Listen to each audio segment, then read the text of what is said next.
दोस्तों आज के इस वीडियो में हम देखने वाले हैं व्हाट इज़ पिंग कमांड। हमेशा तो हम पिंग कमांड करते रहते हैं, बट हमें जानना है डिटेल में कि पिंग कमांड होता क्या है, उसका लॉन्ग फॉर्म क्या है। तो कभी आपने जानने की कोशिश की है? जनरली कोई ध्यान नहीं देता इस चीज़ों के ऊपर, बट बेसिक्स आपको जानने जरूरी है बेसिक्स। तो पिंग का लॉन्ग फॉर्म अगर हम देखते हैं तो है packet internet groper. The full form of ping is the packet internet grouper. It is a computer network management system software or utility software used to test the network communication between the two devices. दो कोई भी network devices के बीच का communication test करने के लिए हम ping command use करते हैं। तो पिंग कमांड जैसे हम डालते हैं तो पिंग डालने के बाद या तो हम उसका होस्ट नेम डालते हैं, डोमेन नेम, या तो हम आईपी एड्रेस पता है तो वो डालते हैं। तो हमें क्या मिलता है, हमारे आईपी एड्रेस से सोर्स से निकल कर पैकेट्स डेस्टिनेशन तक पहुंच के हमें रिप्लाई में मिलता है कि टीटीएल मिलता है, टाइम मिलता है, पता चलता है कितना time in millisecond reach होने में लगा। टीटीएम टाइम टू लाइव का, पैकेट्स का टाइम टू लाइव का काउंट पता चलता है। यहाँ पे आपको पिंग स्टैटिस्टिक्स में आपको पता चलता है कि कितने पैकेट सेंड किए गए थे, कितने रिसीव्ड हो गए, कितने लॉस्ट हो गए। अगर एक हाथ भी लॉस्ट होता है तो इधर देखेगा 1% लॉस्ट या 2%। यहाँ तो 0% लॉस्ट है क्योंकि यहाँ पे रिप्लाई फ्रॉम कंप्लीट हो चुका है। मिनिमम कितने मिली सेकंड है, मैक्सिमम कितने हैं, और एवरेज उसका कितना मिली सेकंड है। तो ये जनरली पिंग कमांड से होता है। तो थोड़ा हिस्ट्री जानते हैं। The ping utility was written by Mike Muuss in December 1983 during his employment at the Ballistic Research Laboratory, now the US Army Research Laboratory. Ping is a computer network administration software utility used to test the reachability of a host on an internet protocol IP network. Generally ये internet protocol के ऊपर चलता है, और ये जैसे हमने बताया कि वो दो नेटवर्क डिवाइस के बीच में आपको कम्युनिकेशन टेस्ट करने के लिए ज़्यादातर यूज़ किया जाता है। और इसको राइट किया था, मतलब इसको रिटर्न किया था इस कमांड को माइक म्यूस ने, और वो दिसंबर 1983 में किया था। Ping measures the round trip time to messages send from the originating host to a destination computer that are echoed back to the source. The name comes from active sonar terminology that sends a pulse of sound and listens for the echo to detect objects underwater. तो generally जो पनडुब्बी होती है पानी के अंदर, उसमें जो सोनार डिवाइस लगे रहते हैं और वो हमेशा एक उनका पल्स भेजते रहते हैं पानी के अंदर, ताकि कुछ उसको सामने कुछ डिटेक्ट हो, तो पता चले कि दुश्मन का सामने पनडुब्बी आया है कुछ, या वेपन उसने छोड़ा है, तो वो चेक करने के लिए रहता है। तो जनरली ये आइडिया उसी टर्मिनोलॉजी से ली गई है, और ये पिंग जैसी कमांड बनाई गई है। तो ये राउंड ट्रिप टाइम मतलब क्या, कि वो पहुंच के आपके यहाँ तक वापस पहुंचता है, मतलब वो निकलता है सोर्स से डेस्टिनेशन तक पहुंच के फिर वापस सोर्स तक पहुंचा है, उसे बोलते हैं राउंड ट्रिप टाइम। तो वो मैसेज ओरिजिनेट हुआ, वापस आपके डेस्टिनेशन तक पहुंचा और echoed back to the source, और उसका उन्होंने एक प्रिंट, मतलब एक एक्नॉलेजमेंट भेज दिया सोर्स के, हाँ मैं पहुंच गया हूँ। तो ये जनरली पिंग में मेजर किया जाता है। हाउ पिंग वर्क्स, तो देखते हैं। Ping is a computer network utility used to test the reachability of a host of IP network. Ping operates by sending ICMP echo request packets and waits for ICMP echo replies. जैसे मैंने बोला, वो source से भेजता क्या है, internet control messaging protocol के ऊपर ये अपना पैकेट्स भेजता है, और वो उसके लिए वेट करता है कि कितना टाइम में वो पहुंच रहा है, या उसे रिक्वेस्ट टाइम आउट मिल रहा है या रिप्लाई फ्रॉम मिल रहा है. This reports error, TTL, packet loss etcetera. Suppose उसको लॉस मिला है तो पैकेट लॉस या कितना लॉस है वो आपको स्टैटिस्टिक्स में दिखाई देगा. One ping request is a combination of Ethernet, IP and ICMP header and data. तो जो भी वन पिंग रिक्वेस्ट है उसमें एक्चुअली होता क्या है, उसमें होता है इथरनेट, उसमें होता है IP internet protocol, and ICMP internet control messaging protocol, headers and data. तो वो एक पैकेट हम डिटेल में जानते हैं. इथरनेट, तो जो इथरनेट है वो क्या है कि IEEE 802.3 is a set of standards and protocols that define Ethernet based networks.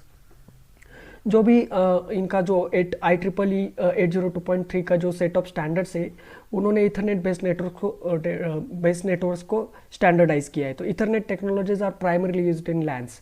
ये technology normally local area networks में यूज़ की जाती है. There are a number of versions in IEEE 802.3 such as 802.3a, 802.3i, etc. When we ping, there is some data sent to the destination host and an specific format.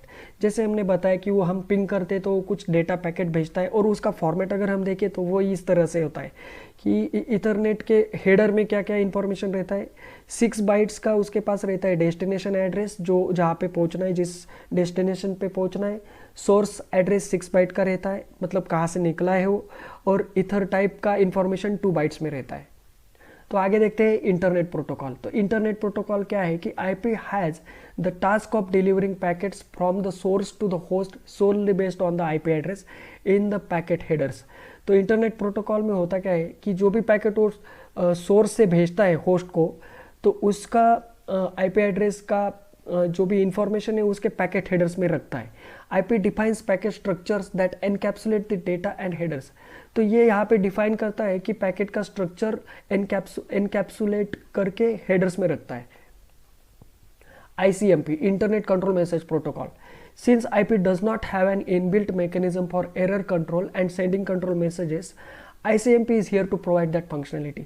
क्योंकि IP protocol में single जो IT protocol है उसमें inbuilt mechanism तो नहीं है कि वो एरर को कंट्रोल करे या एरर को हैंडल करे, तो ये इनबिल्ट उसमें नहीं है। तो इसलिए ICMP प्रोटोकॉल यूज़ किया है जिसमें वो कैपेबिलिटी है कि वो एरर को हैंडल करे और एरर को कंट्रोल करे। It is a supporting protocol used by network devices like routers for sending error messages. तो ये protocol actually supported by network devices like routers, switches, जो भी रहते हैं नेटवर्किंग डिवाइसेस, वो ज़्यादा से ज़्यादा यूज़ करते हैं उसके से एरर मैसेज सेंड करने के लिए। अब देखते हैं व्हाट इज़ TTL। तो TTL नॉर्मली कोई भी ध्यान नहीं देता है कि TTL होता है क्या है, तो हम थोड़ा उसको डिटेल में मैंने यहाँ पे ब्रीफ किया है, तो थोड़ा देखते हैं। Time to live TTL refers to the amount of time or hops that a packet is said to exist inside a network before being discarded by a router।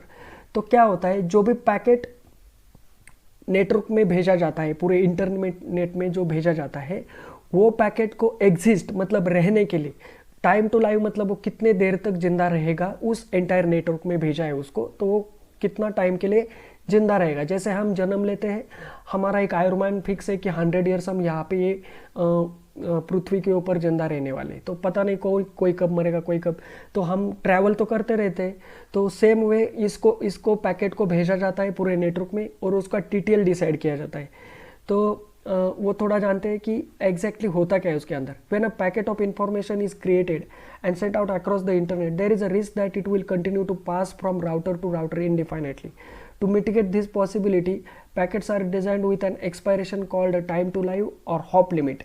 Packet TTL can also be useful in determining how long a packet has been in circulation and allow the sender to receive information about a packet's path through the internet. तो होता क्या है, generally अगर हम कोई packet भेजते हैं और राउटर टू राउटर इनडेफिनेटली मतलब अनिश्चितता से वो पहुंचेगा कि नहीं कुछ पता नहीं, तो वो आइडिया वो उसको मिटिगेट करने के लिए, वो पॉसिबिलिटी बनाने के लिए पैकेट्स को ऐसी तरह से डिज़ाइन किया कि उसको एक्सपायरेशन रख दिया, तो उसको होप्स दिए गए, तो उसको टाइम टू लाइव डिसाइड किया गया। तो होता क्या है, जब भी वो पैकेट घूमता है पूरे एंटायर इंटरनेट में, नेटवर्क में, तब वो कितने देर तक जिंदा रहेगा और वो राउटर टू राउटर जब पहुंचेगा तो उसके साथ क्या होगा, तो लास्ट आगे देखते हैं। Each packet has a place where it stores a numerical value determining how much longer it should continue to move through the network. Every time a router receives a packet, it subtracts 1 from the TTL count and then passes it on to the next location in the network. If at any point the TTL count is equal to 0, after the subtraction the router will discard the packet and send ICMP message back to the originating host. तो हम इसको संक्षिप्त में जानते ये है कि अगर कोई पैकेट आपके नेटवर्क में आया, एक राउटर के पास आ गया और उसका for example time to live है 55, तो वो क्या करेगा, आगे वाले राउटर तक भेजने से पहले 55 से -1 सब्ट्रैक्ट 1 मतलब -1 करके 54 TTL करके भेज देगा। वो सामने वाला राउटर वापस -1 करके 53 करके भेज देगा।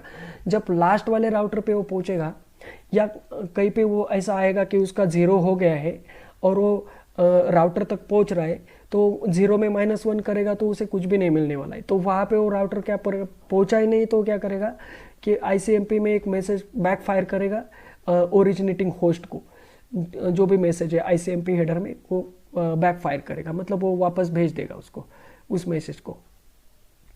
तो आप अगर आप पिक्चर में देखते हैं TTL इन प्रैक्टिकल, तो इस तरह से आप समझ सकते हैं कि एक क्लाइंट है, टाइम टू लाइव अगर 1 है तो एक पहले राउटर तक पहुंचा, सेकंड राउटर को जाने का उसका सवाल ही नहीं उठता है। सेकंड पिक्चर में आप देख सकते हैं इसको TTL आपने 2 रखा है तो ये सेकंड राउटर तक पहुंचा, इसके आगे जा ही नहीं सकता है।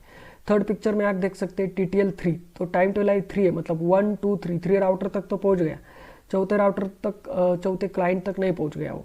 तो यहाँ पे अगर 4 है तो देख सकते हैं आप 1 2 3 एंड 4, यहाँ पे वो रीच हो गया। तो इस तरह से आप TTL इन प्रैक्टिकल समझ सकते हैं।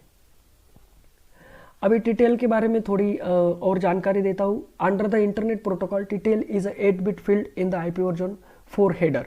अगर आपको कोई इंटरव्यू में क्वेश्चन पूछता है, ये बहुत बेसिक है बट किसी को भी इसका आंसर पता नहीं रहता है, तो TTL का इंटरनेट प्रोटोकॉल में अस्तित्व क्या है या उसका कितना बीट का रहता है, तो ये आप बोल सकते हैं कि TTL is an 8-bit field, और वो कहाँ रहता है, in the IP version 4 header में रहता है। तो ये आपको ध्यान में रखना है। The maximum TTL value is 255 और इसका मैक्सिमम TTL वैल्यू 255 है। द मैक्सिमम वैल्यू आप single octet. Recommended initial value is 64, तो सबसे ज़्यादा रिकमेंडेड अगर इनिशियल वैल्यू इसका कुछ है तो वो 64 है, वो भी आपको ध्यान में रखना है। थैंक यू दोस्तों, कैसे लगा ये वीडियो प्लीज़ कमेंट में लिख देना। Thanks for watching.